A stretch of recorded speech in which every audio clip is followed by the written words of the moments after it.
मैं doctor Yogesh Kumar, consultant neuro physician and Parkinson disease specialist, Medipark hospital Patna.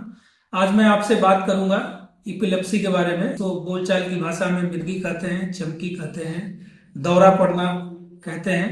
सबसे पहले होता है कि इसको पहचान करना बहुत जरूरी होता है, और ये अलग अलग एज ग्रुप में अलग अलग कारणों से हो सकता है। बहुत बच्चों में ये बचपन से भी होता है, जन्मजात भी होता है, और बहुत सारे आगे बड़ों के केस में ये अलग तरीके से होता है। ब्रेन में बहुत तरह के इन्फेक्शन होते हैं, जैसे टीबी है, न्यूरोसिस्टिक सर्कोसिस है, उसकी वजह से हो सकता है, या ब्रेन में कुछ और है उसकी वजह से हो सकता है। या कभी कभी बहुत लोगों का जो ट्रॉमा के केस में जिनको हेड इंजरी की हिस्ट्री रहती है, उनको बाद में जाके सीजर होता है। और बहुत सारे लोगों में जिनको पुराना ब्रेन हैमरेज हुआ हो या स्ट्रोक हुआ हो, उनको सीजर हो सकता है। या कॉमन जो देखा जाता है, बहुत सारा इलेक्ट्रोलाइट इम्बैलेंस, जैसे शरीर में खास करके कैल्शियम की कमी, मैग्नीशियम की कमी, सोडियम की कमी, इन सब वजहों से भी ये सीजर होते हैं, दौरे पड़ना जिसको आप बोलते हैं। और ये अगर बार बार होता है तो इसी को हम लोग इपिलेप्सी बोलते हैं। बट एक चीज हमेशा ध्यान रखना है, जिस किसी को भी ये होता है, चाहे वो किसी भी एज ग्रुप में, बच्चा हो, मध्यम एज ग्रुप का हो, या बड़े बुजुर्गों में हो, अगर ये होता है तो एक बार कम से कम न्यूरोलॉजिस्ट को जरूर दिखाएं और सही से इसके कारणों का पता लगाएं कि ये हुआ क्यों हो।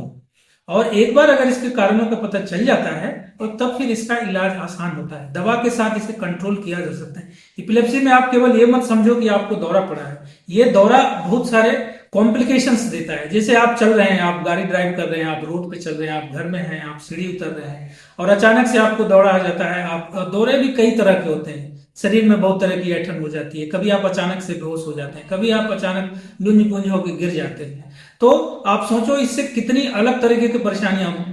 कई एक लोगों में मैं देखता हूँ गिरते हैं उनको फ्रैक्चर हो जाता है, कई लोगों को हेड इंजरी हो जाता है, कई एक लोगों को मैं देखता हूँ अलग अलग तरह की इंजरी हो जाती है, आगे दांत टूट जाते हैं, जीभ कट जाती है, बहुत तरह की चीजें होती है। तो इसको कंट्रोल करना बहुत जरूरी है। सब लोग यही पूछते हैं दवा कब तक खाना होगा। देखो एक बात बहुत सिंपल है, बहुत सारी चीजें हैं जिसका एकदम परफेक्ट इलाज है, क्योर है, बट बहुत सारी चीजें हैं जिसका इलाज नहीं, जिसको कंट्रोल करके रखा जा सकता है। लेकिन अगर आप इसे कंट्रोल करके भी रखते हैं तो आपकी लाइफ अच्छी हो सकती है, आप डे टू डे में आप अपना काम कर सकते हैं। जिंदगी में केवल एक ये काम नहीं कि रोज जाके डॉक्टर को दिखाना है, इसके अलावा जिंदगी में बहुत सारे काम होते हैं।